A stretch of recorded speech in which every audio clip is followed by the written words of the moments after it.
Hey, how you doing? It's Why You're Working.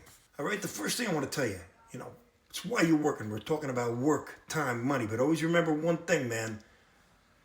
Try to have some fun. That's the most important thing. In other words, all work and no play make for a sad day.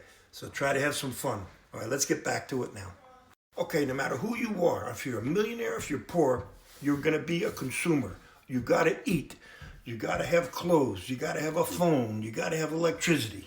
We all know that, right? Okay, that's one thing, consumer. Now, the next thing is a business. Let's say let's say you're going to go somewhere and get a Coke, okay? Now, right there, when you're going to go get that Coke, the people that work at that store, they're not necessarily getting rich because you bought a Coke. But what's the third end? The third end is the business owner or slash investor. So you got three different things.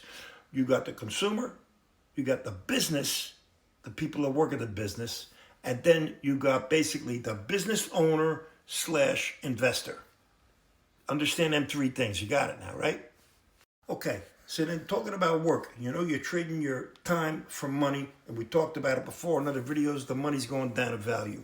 So we all know we're all consumers, okay? What's happening is really you got to get that money you're working and turn it into an asset. Now, an asset is not necessarily the people working at that business, it's the business owner. Now, basically what happens is the stock market takes these businesses and turns it into where anybody can invest in this business. That's where you got to get to, okay? You got to be an investor.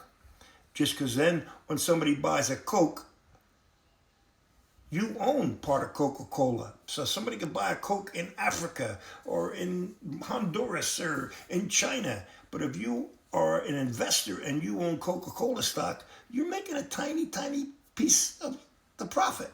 Humans make profit on other humans. That's the way the world works. Okay, so knowing that, you gotta have assets. Because if you ain't making money when you're sleeping, you're gonna work all your life.